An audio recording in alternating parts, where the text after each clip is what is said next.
Welcome, everyone, to another episode of the Men's Room. And today we're joined by Linda, the Transformational Re-Engineer of Life, myself, the bearded Wordsmith. And today we've got a special guest named Sam Pepin, who is a very successful young entrepreneur who owns multiple businesses. And if you wouldn't mind, give us a bit of a backstory on who you are and how you came to be.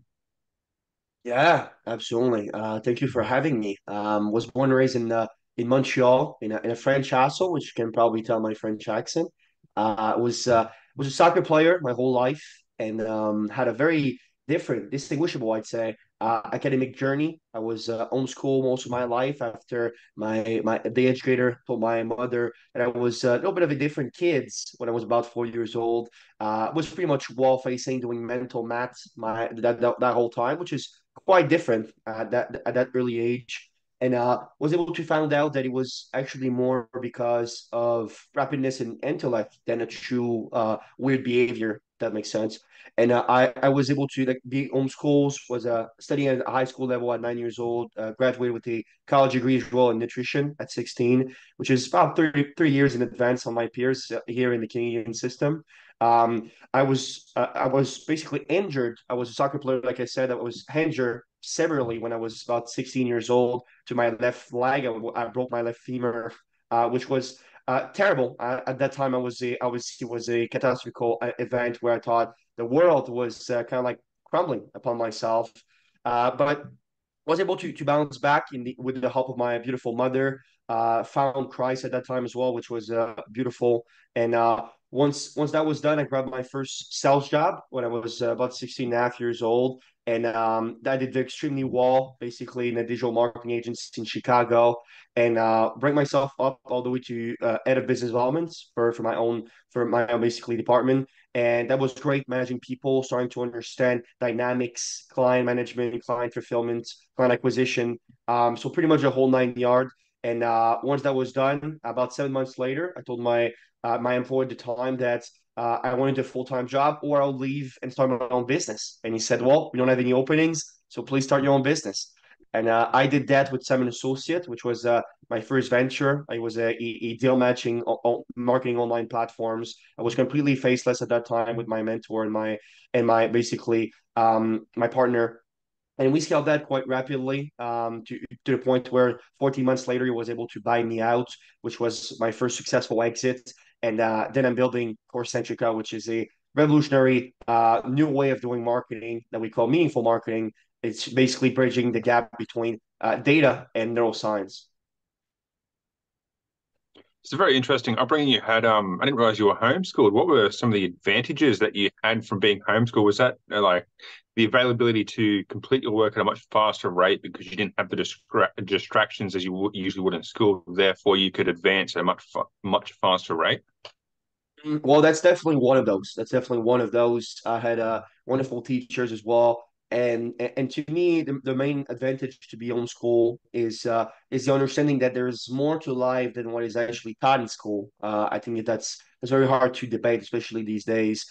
So it allows me at least to gain information and knowledge about things that was way out of the school spectrum. And that truly taught me not only to be let's say good in academia, but also a great person able to pursue my dreams. I was around beautiful people that trusted me and believed in me. So it created environments where I could flourish in a magnificent manner, not only on the intellect side, but also on the personality and character side. Mm.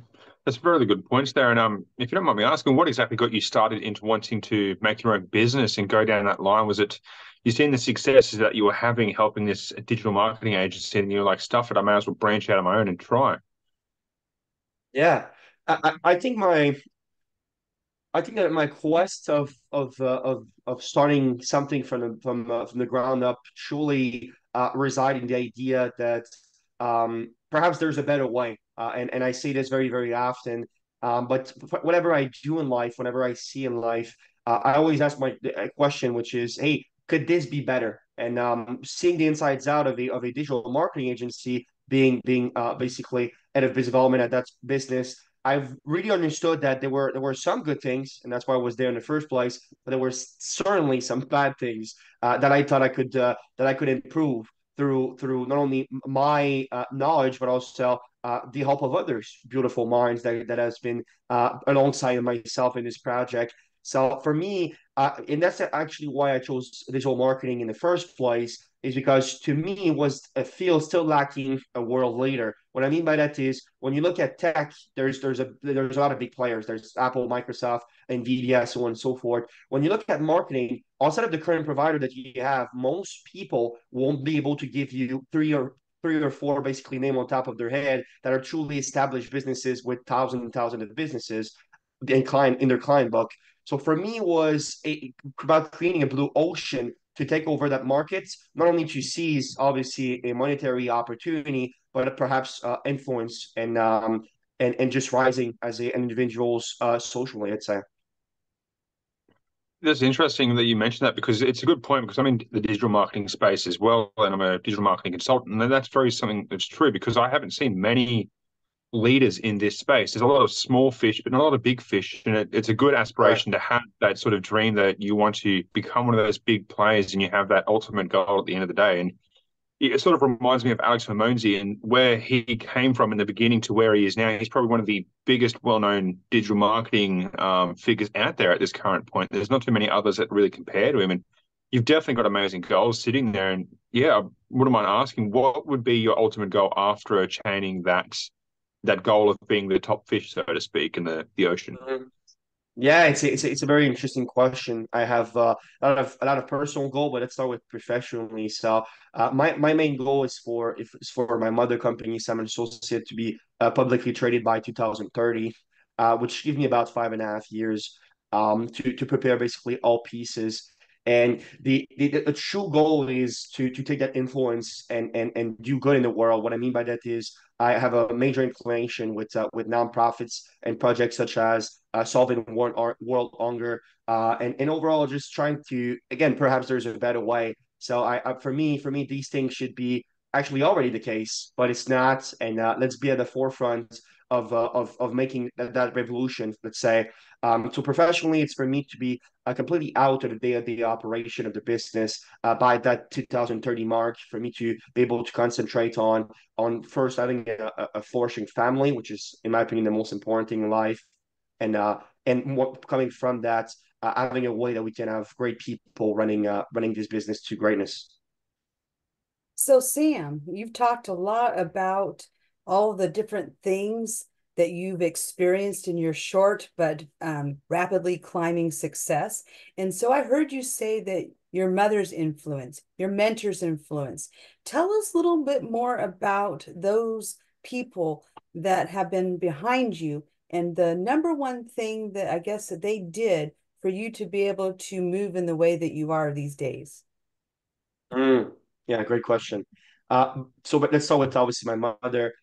My mother is a people lover. My mother is the most genuine and graceful person that I know, and she truly allows me to grow and learn emotional intelligence. So at a very very young age, I was always extremely gifted IQ wise. That's more of a God gifted ability than anything else, but my emotional intelligence was, let's call it, barely average. And I came to the realization that, especially in this world, being able to connect with people on a deep level is actually pretty much everything you need to basically be successful.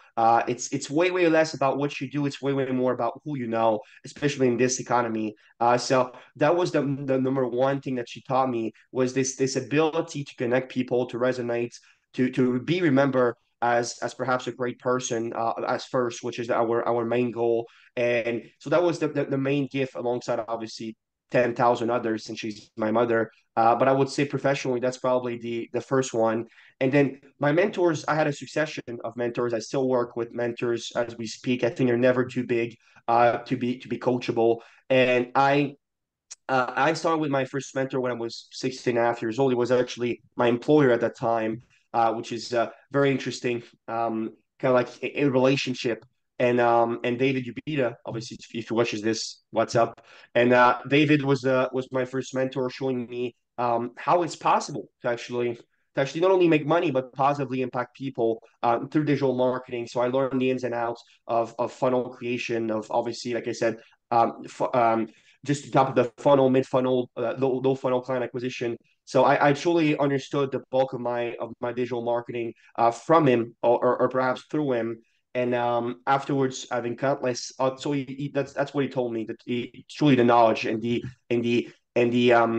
ideology that it is possible, which obviously when you're that young, it's everything seems like a mountain to come by. So he was able to hold my hand and trust me, which is at this point in my life still one of the most beautiful decision that somebody made for me. And then I met another mentor of mine called Timothy Morgan. Was a very granular and focused digital marketer. He had a conglomerate called the Meaningful Marketing, the Giver Marketing, excuse me. And and being part of that group truly showed me that the collaboration aspect, the understanding that, and even if you go in my bio, that's the quote that is there, which is alone you go far, alone you go fast, excuse me, together we go far. And that it truly taught me this mindset on a very intrinsic level. And so yeah, that was two of my mentor alongside my mother, completing the person that I am. They're absolutely amazing points, and I couldn't agree with you more. You can definitely go fast by yourself, but you can go a lot further with a group. At that, you're able to accomplish much bigger things as opposed to just creating something tiny when you're by yourself. And I've got a quick question in relation to maybe some of our younger viewers. How would you suggest that they should find a mentor that would be able to show them the right ways in which to be, and what fields would you sort of suggest? Would you suggest digital marketing or just any business in general if you want to start making your own business? Yeah, it's a very interesting question. For me, I think the way you find a mentor, especially where communication is as vast as it is today, which is you can probably communicate with pretty much 90% of the world with only a cell phone. So the true goal and the main advice that I have for anyone is, one, be coachable. Have this understanding that you don't know something and you want to learn it, this person can help you doing such things. And you have two ears and one mouth for a reason. I think listening and finding ways that you can learn and grow through the keys that they've been able to deliver to you, that they've been able to make you learn is something that is actually quite hard to do. A lot of people have a hard time being able to put their ego aside and say, you know what, no, I will completely emerge in somebody else's work and somebody else's ways as well. So that would be my first way will be to look at the business basically landscape as a whole. Find two or three people that are what I call role models that you'd like to emulate their life for XYZ reasons, and then start to basically learn from these people and directly on how they got there, but then directly try to basically make conscious and very logical decision with saying, okay, well, I won't get from stair one to stair 27 in a single leap of faith. All right, that's impossible. But start to reverse engineering basically from those stars to say, all right, what is step two? What is step three? What is step four? And surely, but slowly but surely, you will find that the world and God, when you're equipped with the right skills, it shows you the way. Surely, at least that's what I believe to be true. And for me, as soon as I have a plan, as soon as everything was written out and it was clear and concise, it was always these lucky moments of just, hey, I found this person. That's so lucky. That's probably not luck. It's probably because your plan is mapped out, and that person just perhaps find your ways. So that will be my main goal. Be coachable, listen as much as you can, but truly understand that for you to get to perhaps stay or 27, which is your main objectives, think about step two next, step two first. I There's absolutely definitely a good love point that, there. Sam. The reverse engineering your life, I advocate for that all the time because, where you're at now, you can't get to the future without knowing what needs to happen first. But then you've also got to be like looking to where you're at. And so that whole idea about reverse engineering, mentors are a great person and coaches to do the reverse engineering work. And the reason is because they've gone further along in the journey. And so when you're coachable and you're listening and you're taking everything in, you can ask them really good questions about how to go about that process, and then take all that in and figure out how are you going to do this in the way that resonates with you. Because a lot of people think that mentors are around to get you that next job or that next level, that's their responsibility, when really it's your job to drive that, and for them to be that person that sits beside you in that car while you're driving down the highway and see where you can't go.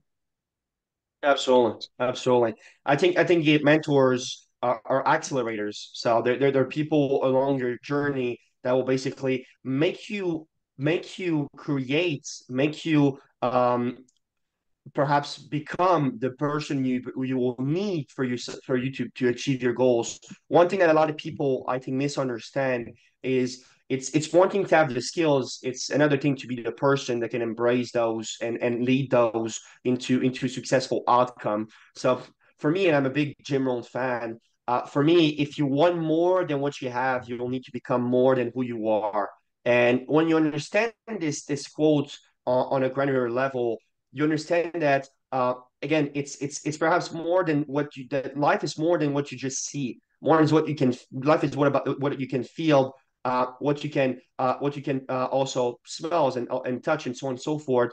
And when I see the world as this complex entity in which I can always become better in one aspect, there's never that point in my life, or at least I hope I will die beforehand, that I will tell me, you know what, I have arrived. I know it all. It's now done. Now I will always be a long life learner, and I think that's one of the best ways to become a complex person, and from the complexity bring massive amount of value.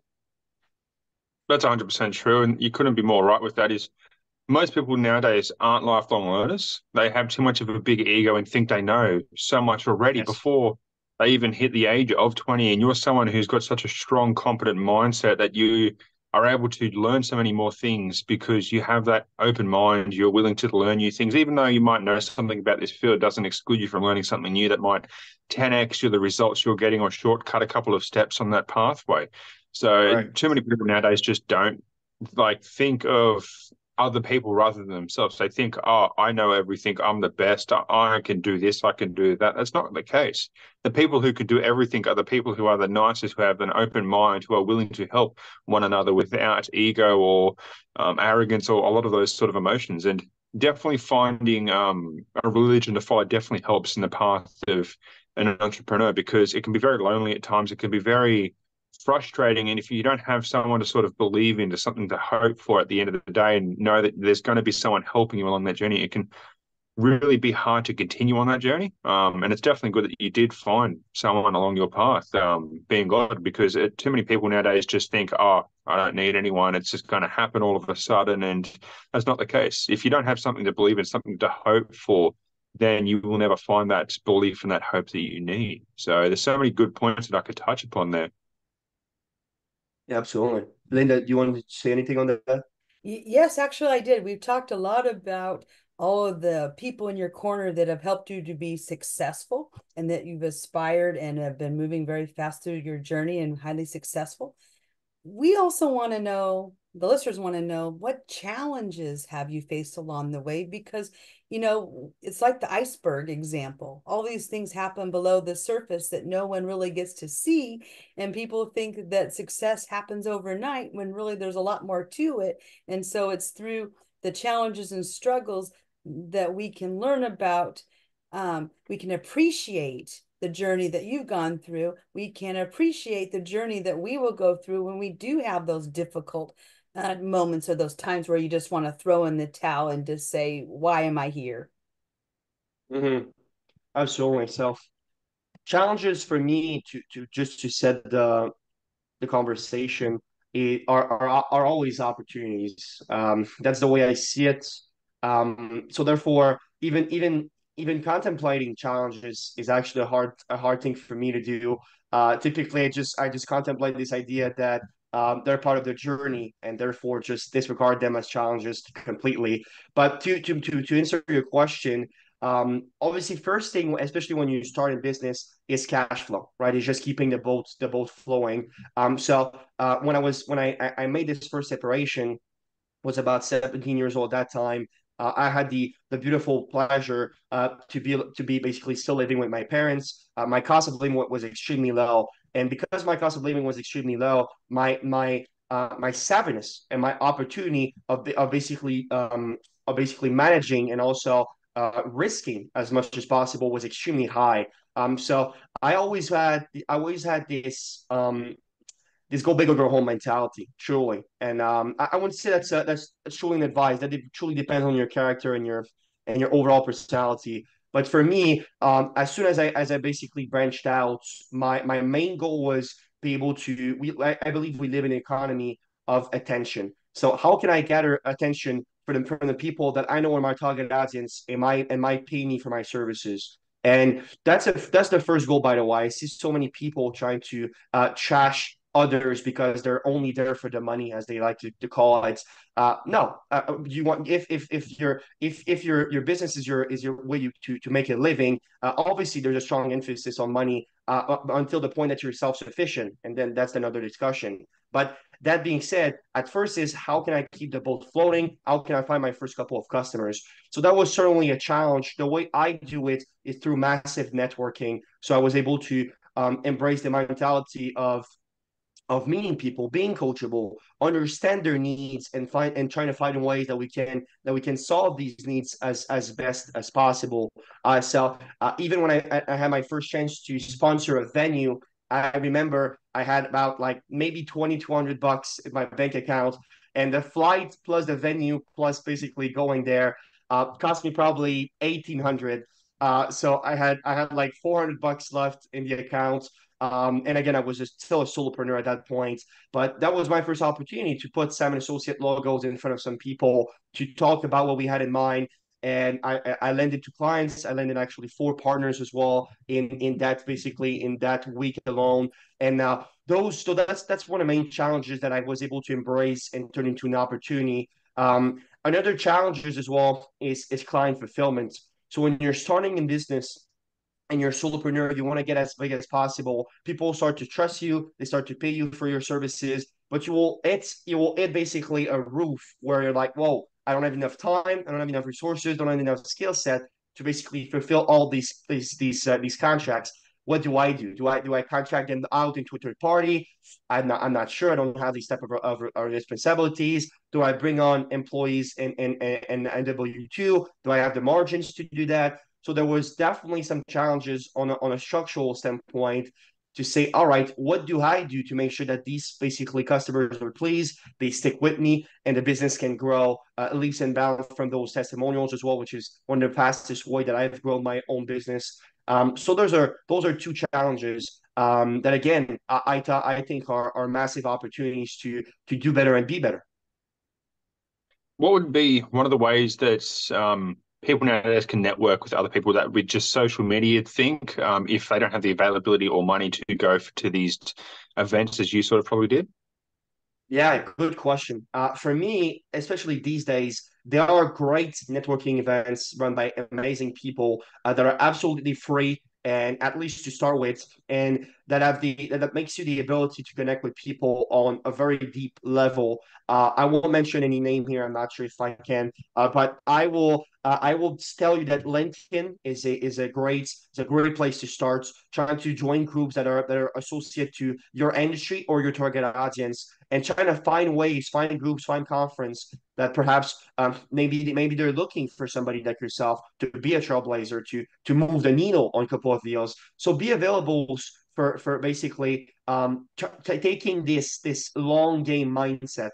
This mindset that perhaps it won't happen in 2 weeks, might not even happen in 3 months. But as long as you're, in my opinion, as long as you're cultivating this relationship, it will happen at some point. I promise you this. And another thing that I'd like to share to truly make a revolution, truly to take over networking groups is Sun Tzu quotes in the Art of War, which is one of my favorite books of all time.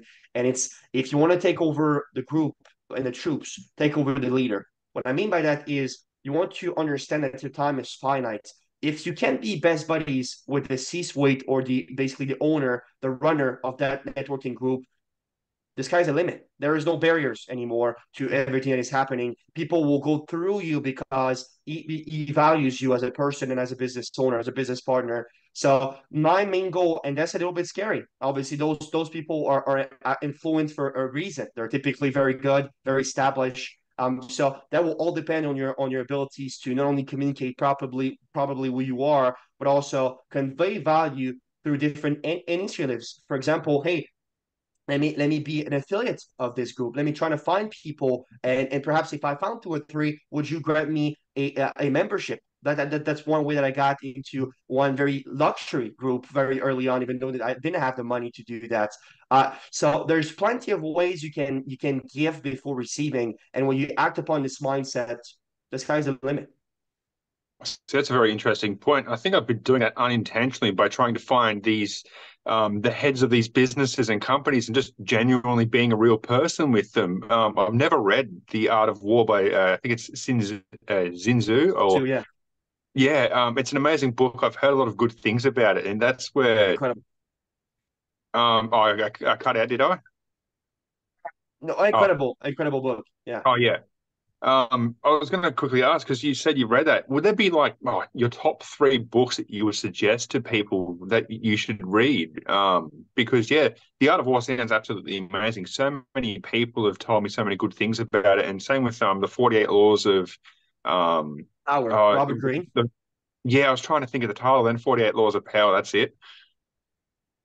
Yeah, I'm a very heavy reader. Actually, you won't see it, but I have a whole library to left to my office. So I read probably about 600 pages every single week. Try to stay extremely active on gathering new knowledge and be as sharp as possible. I'll give you some that perhaps the audience may not know. So there's some classics. Obviously, Thinking and Grow Rich. It's an incredible book. Please read it if you never read it. Seven Skills of Highly Effective People, but those are very commonly known. I'll give you one that most people don't know about, and it's 0 to 1, Peter Thiel. Incredible book talking about startups, basically starting from ground zero. This is perhaps why the title is 0 to 1. It's a very interesting book for anyone starting in business, starting to understand what is necessary for your business to thrive, because 90% of startup fails. That's just a plain fact.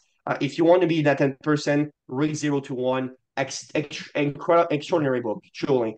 And then another one that I think is highly underrated is The Game of Life and How to Play It.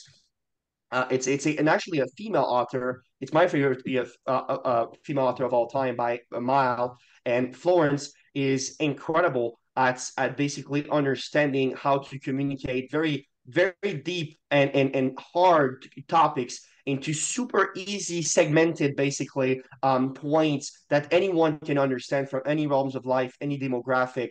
So those are two right there that are life changing reads, and truly not that mainstream. Let's call it. I could have said Too Big to Fail. Too Big to Fail is another great book that I absolutely love. And for me, like I said, I read and read all the time. If I had an hour or two that I'm completely off, that's probably what I'm doing is reading. And again, that will highly depend on your personality, how easy you learn new information. So I'm not saying that should be a common standard by any means, but it is mine. That's a very good point there, and I'm gonna have to rewatch this podcast just to get those books again so I can read them because they sound absolutely amazing. And reading 600 pages a week, I'm starting to just start small. I'm reading like 10, 20 pages because I've never read really. I didn't do that through school and stuff, and it's That's a great. foreign concept to be able to retain that knowledge because I'm much better with watching documentaries or things on YouTube that are these marketers and stuff. A lot of people do that nowadays, but reading is a hidden talent that I think that's fading away because so many people associate books with like past times and it's boring, it's not fun, but it's quite not the truth. There's so much information in books nowadays that it's absolutely amazing. Like one book I've been reading lately is $100 Million Offers by Alex Ramosi, and it's an absolutely incredible book, and it's very common nowadays, but it's allowed me to start getting back on the bandwagon of just reading a little bit every day and getting that positive habit reinforced. Yeah, that's I definitely have to rewatch this. You got any thoughts there, Linda? Actually, I do. Sam, do you have any aspirations to write your own book? Because a lot of times you know, our interest in avidly reading about all these topics is like, well, I have so much to share and knowledge to impart. And being an entrepreneur, people are always interested in our stories of how we got to be where we are. And so do you have any aspirations to write your own book someday? Yeah, That's a good absolutely. point. Incredible question. Yeah, incredible question. I do actually have aspiration of writing many books. And starting with one that will contribute into our business setting. Probably calling it around some lines about the art of meaningful marketing, which is very key in the concept that we basically founded from the ground up. So that will be perhaps my first one. But I think books are an incredible way to communicate knowledge in a legacy way. So what I mean by that is, and I will refer to the Apostle Paul, which has this incredible quote, which is, "Every man ought to do three things: have a son, write a book, plant a tree."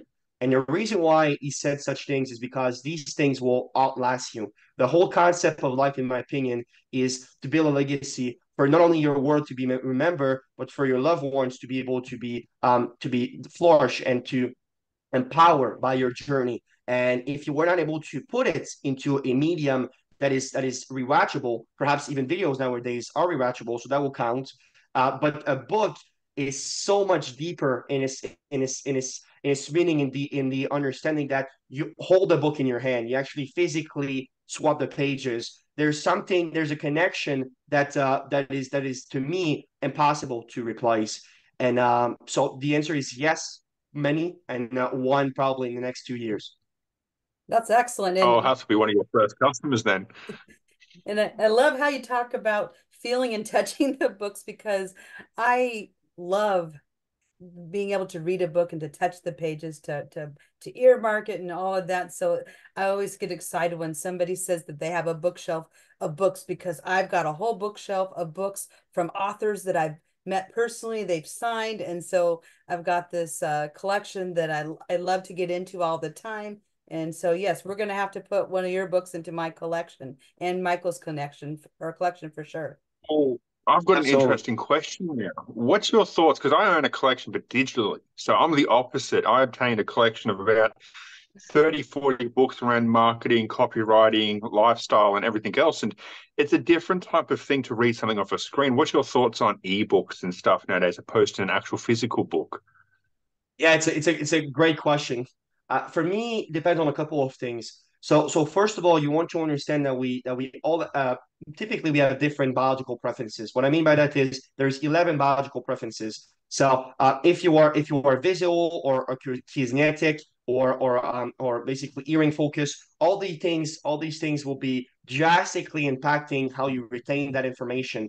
For me, it's less about which one is best and which one is best for you on a customized level. So I would say that audiobook for me are great because when I go to working out, for example, when I go for a run, when I'm in my car, I can always have those handy if my focus is a little bit scattered.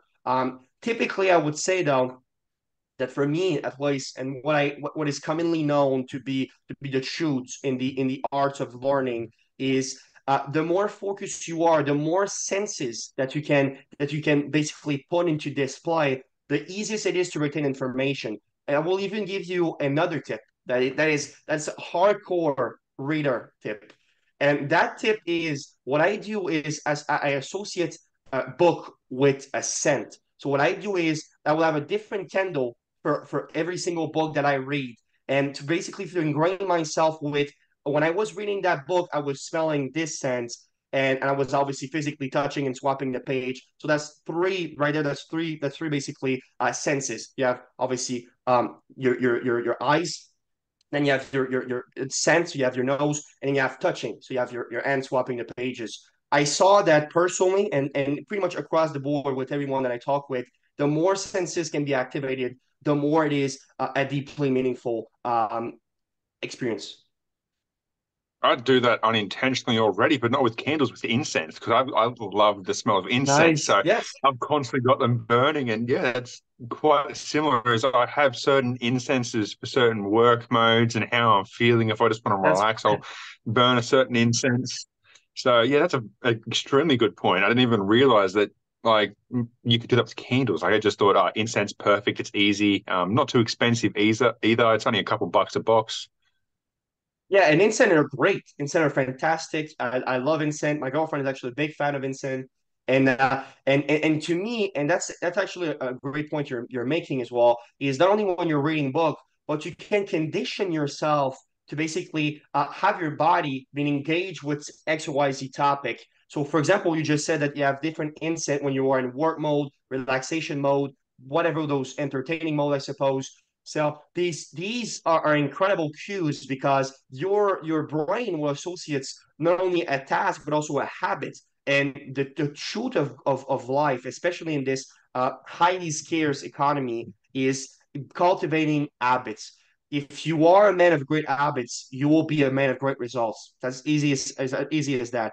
And once you want to understand is the easier you can make a habit flourish, the more likely you will be to obviously accommodate yourself to fulfill such habits. So it should never be a task to make your bed if you have a reward after making your bed. It's way easier to go to work if you not only love what you do, but there's some type of cues that make sure that you will feel good when you go to work. So that can be a scent, that can be a song, that can be a text to a loved one, whatever works for you. There's no one fits all. But when you find these cues and you can basically be able to be a little bit of a machine on them, you'll see that upon picking up the habits, it is so much more enjoyable and easier.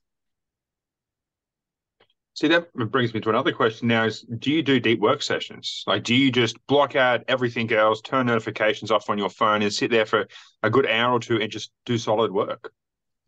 Yes, absolutely. Well, I think it's necessary, especially when you're a CEO of such a company, thriving company. You need free time. You want to understand that workload is typically the antonym of creativity. So for me, what I do is, and I split my day into three categories, and that's another pro tip. What I need to do, what I want to do, when I get to do. So what I need to do is all sorts of basically professional things that I need to do today. Maybe I need to send a business a contract. Maybe we need to finish the SEO that we have on the websites, whatever that task is. What I want to do are things completely in the professional world, but that I enjoy and I love doing. So, for example, it can be talking with one of my employee, can be prospecting. I love prospecting and trying to find the right people to help. And then what I get to is a mindset that I always embrace because I believe your word describes your reality. And instead of saying that, oh no, I need to do such thing, or perhaps this weight on your shoulders of doing a task, I say I get to doing such things.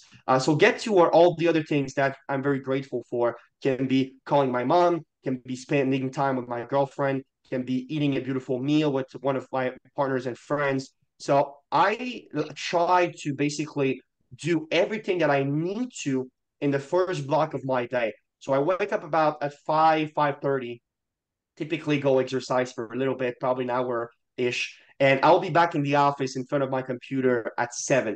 Then I do a 2 hour heavy, intense, basically work session without any interruption until my first meeting, which is typically at 9. And by that point, in that 2 hour, pretty much everything that I need to do, because I can delegate a lot to my team, is pretty much over. So the remaining of my day, nine o'clock Eastern, past and basically onwards, are all things that I either want or get to do. And how can you not be happy doing things that you want or get to do? It's the most beautiful thing in the world. So I structure my days in ways that I can empower myself. I absolutely You've love definitely got a that powerful tip. habit there. Mm. And there's another thing that I was like hearing as you're talking, because I advocate for having protected time during the day, where no matter what, you set aside that time and nobody or anyone is going to interrupt it, and you communicate it to your family, your employees, whoever that is, that this is my time that I'm setting aside to do things. And it's really interesting. At first, people might be wanting to challenge going into that protected time. Oh, can we have a meeting during this time? No, this is my time for this. Or can we go off and have a time to go do something with the family? No, I set aside this time, and when you do it enough times, then it really establishes those boundaries and that time where you actually can get in your space, recharge, get in that mental space, and then you're so much better to everybody else in your sphere of influence when you take care of yourself and do that. And a lot of people like to take a calendar, and every hour of every day they schedule it out, and so they have nothing left because they don't schedule time for themselves. So I say, put your own self, your own time on the calendar, and communicate that, and do it during your best time to do that thing, or that time you need to have. Because a lot of times people say, well, do the most important thing first. Well, for me, that is true, that there's things that are urgent and important that I need to get done, but I know that I am an late afternoon, early evening type of person. So that's when I do my analytical. I do my check the box, mundane type tasks first thing in the morning, so I give myself time to ramp up to those spaces. 100%. Knowing yourself is perhaps not only the biggest gift in life, but also the most important thing. So for me, I am a morning person. So I do, as soon as I get up, I want to do everything. I feel energized.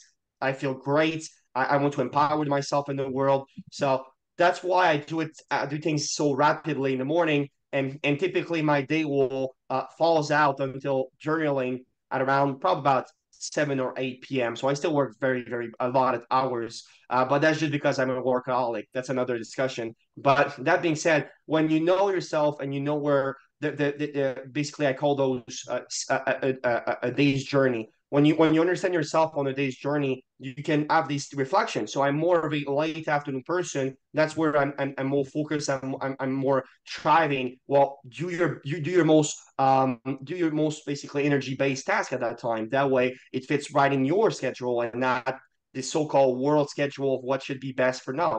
That's all the time. It's always BS in my opinion. You should, if you know yourself, you can have your own. You have the not only the right, but also the I think the responsibilities to inform your own decision by your own person, your own skill set, and your own character.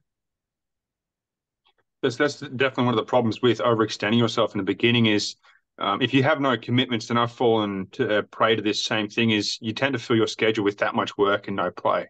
You find yourself losing motivation, losing the focus that is required because you don't set aside time for yourself. And I've started doing it usually at nights and stuff. Like I'll be up till like right now it's 12 o'clock at night, and I'm doing work, but I'll still schedule a time for myself. I'll watch a documentary on something or just do something for myself because I need that sort of just release of relaxation. Be able to sit back Yes. and watch something interesting, something entertaining, and turn my brain off for a bit because it does get tedious after a while. You're like, why do I have to do this? And then you remember, I get to do this, but to get to do that, you need to maintain that 100% efficiency. And one of the things I'd like to touch upon and that we talked about in our previous conversation is your charities. And I'd like to talk a bit about those because I know that people are probably curious from what you mentioned earlier. Absolutely. So they're not my own charities as we speak. They're charities that I'm affiliated with, just making sure that's clear. But we do have a percentage of my income, actually pretty consequent percentage of my income that goes to charities and to empower the world. So one of my favorites is actually one based in the United States. It's a gentleman in Florida, and they have this grandiose mission.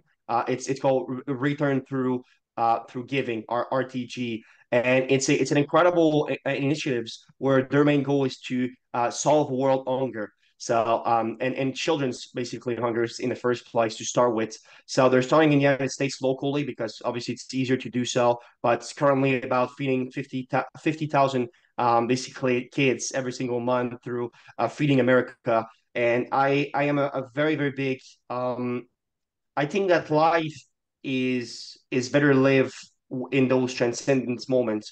What I mean by that is I believe your why should be bigger than yourself. And my why is definitely to help empower the world and perhaps leaving it better than I found it. So it is way bigger than myself and accommodates all human beings of all realms. And that's the main one as we speak is how can we make sure that everybody, especially in the first world countries, can have, which is so rich, and perhaps it should be impossible to have people living in the street. It should be impossible that people don't eat until they're full, don't have clothes on their back. It's truly, for me, it's not only inhumane, it's inconceivable, and the fact that we actually allowed this to happen because yes, the affluent people that have the power have has way enough resources for that to not be the case, and still decide to do so for explanation that we will not get into right now. But it is perhaps absolutely disgusting in my opinion, and they should be hold accountable to do such things. So I'll try to help as much as I can, even if those efforts are still very, very minor. We will make sure to combine these efforts and through the snowball effect, um, perhaps solve that problem completely. So that's the first one. And the second one is I'm a big advocate for Africans, not only freedom but also quality of life. So I have one major charity in Kenya that has a safari company, and through the funds that basically they get through basically touring Kenya, which is one of the most grandiose safari, by the way. So check it out. But those funds, 100% of those are directly allocated to a charity that is helping people building shelters, have running water, making sure people eat until they're full, and so on and so forth. So pretty much all-in-one wellness charity, and those are the two main ones that I have in my portfolio, and sending multiple five figures a month to make sure that we empower those initiatives, and that's very, very close to my heart. Thank you So for that's a very doing good. that. I was just going to add, it's a very good thing, the cause that you're going towards, and even in first world countries, like I grew up in Australia here, and we grew up extremely poor and impoverished, and I know what it's like to try and figure out what to eat, and you're eating very poor meals, and it affects you and stuff like that. And Yes. I advocate for people to think about other people before themselves. What's the legacy that you're going to leave? And you obviously have already asked that question to yourself, and that's a good thing. Is you know what you want to do. You want to leave a lasting legacy of helping people more than you were able to probably think about doing that like 5 years ago. You probably look back 5 years ago and think, oh, I'll never help anyone like this. I'll never run my own company and be able to have these Right. opportunities. And now you're able to give back and give people the opportunity that they never sort of had, the opportunity that you have. And just providing infrastructure to these countries. Like I know quite a few people over in Africa, and they've got such a strong spirit about them because of the hardships they've endured. They're such amazing people, and they Oh continue to yeah. get knocked down and knocked down, but they don't refuse to quit. And it's a testament to how strong the human spirit is. And that's where Absolutely. I thoroughly believe that they should be given the opportunity to be able to develop their country. Like you look at some places like India, they were extremely hard to do, and they're still going through a shift in their culture and in their economic state. But look at where they are now compared to 10, 15 years ago. They're becoming one of the biggest world leaders, and Africa, I feel, would be in that next space come the next 20, 30 years, hopefully. They need to be Interesting. brought up to modern society standards because they're like probably one of the last countries that have been left behind, besides probably Brazil and other places like that do still suffer. Philippines maybe as well. There are a lot of countries out there that just don't have that quality of life that is needed for a good upbringing and a healthy family and just a healthy society. Correct, correct. And those things, and you're absolutely correct. Most of the world don't have the luxury that we have here in the United States, Australia, or Canada. We have three countries represented on this call, gentlemen. And I'm a firm believer that yeah, these things they shouldn't not only shouldn't be the case, but it's actually completely possible to erase all these problems if we were tackling them as a priority and not just some type of initiative that we put in the corner to try to empower an overall extremely bad mission. And that's again a very very strong sentiment towards world leader in my overall position in that.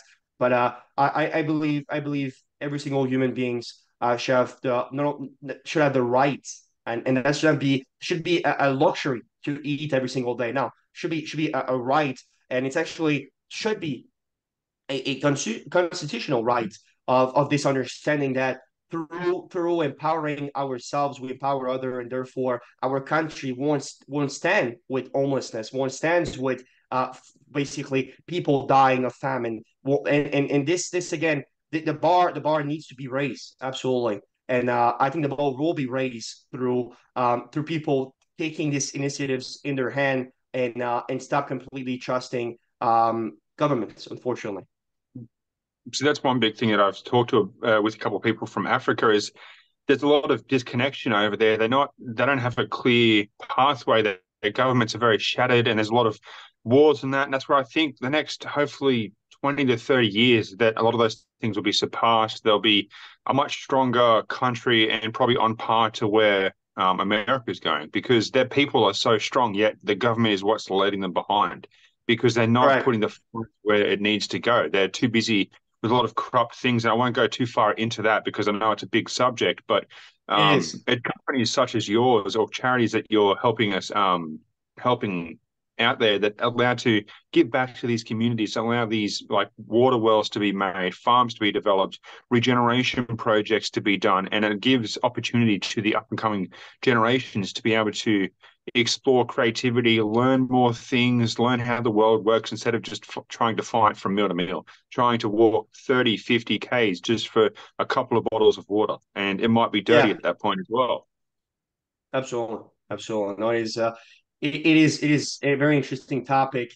People are always people, and that's one thing that I learned. I traveled the whole world, and I've been in Asia, I've been in Europe multiple times. I've never been in Africa though, so that should be my next destination. But I've been to Central America a dozen times, South America a few times as well.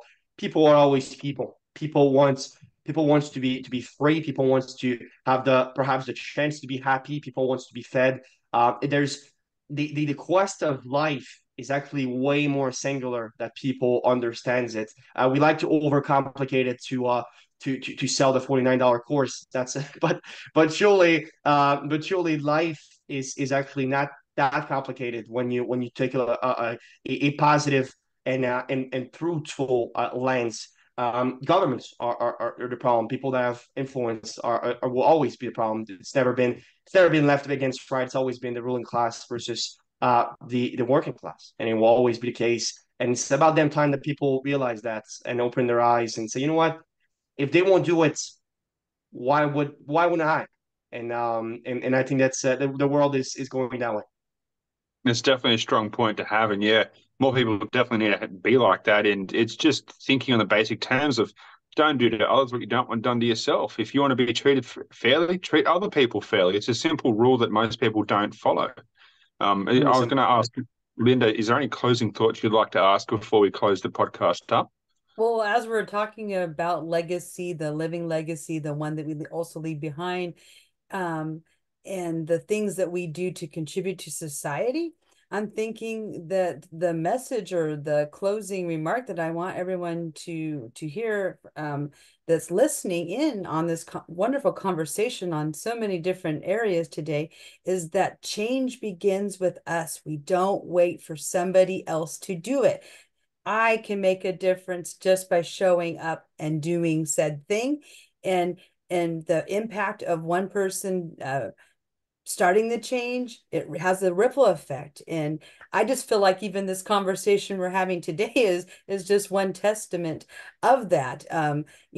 Sam, you're out there putting yourself forward. You talked when you opened about how you were faceless when you started your entrepreneurial journey, and now you're out here. We all get to know who Sam is, what his why is, and all the great things that you're doing. So I appreciate you accepting our invitation to come on the Men's Room Show today, because this is why we exist. We exist to create that space to have that voice, to put that face on that man, and to inspire many all over the world. As we had talked about, how Mikeul said, there's three of us from three different countries. Actually, maybe Sam, it was you that said that. But regardless, we're three different countries in here, and we actually have a couple of men that join us weekly in our men's circle offering that are from Africa. They come relentlessly every week, and we have these deep, meaningful conversations. And we're the bread and butter for making that happen. And Mikeul and I met through networking, through an introduction, and look where we are now. We're just getting started, and we're going far and fast together. Yeah, absolutely. Leo Tolstoy actually said it, I think, best, which is everyone think about changing the world, but very few people think about changing themselves. And when you take that lens, and if everybody obviously would take that lens, there is no limit to how beautiful this world is. Perhaps the only reason it is not that beautiful because we decided to not be that beautiful. And that should be my closing thoughts for this conversation. One thing I'd like to quickly add is if people are interested in reaching out or looking at your company, where can people find you, or where's the best place for them to message you? Yeah, absolutely. So I'm very active, and my team is very active on LinkedIn. So it's just / Sam Pepin, right? SAMPEPIN.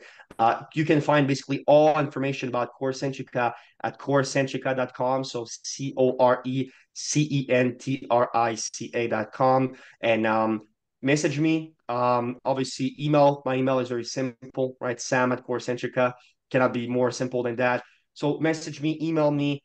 For me, it's truly a blessing to be able to be on such platforms. Thank you a lot for having me, and may the world be greater when these conversations happen. Absolutely. It was such an amazing podcast and episode talking with you. There's so many knowledge bombs that you dropped in this conversation, and so much value in here. So I hope people have gotten some real worth from the conversation. I look forward to having you in the future and just talking more about a lot of different things. So I'll close it off here, and I hope everyone has an amazing day.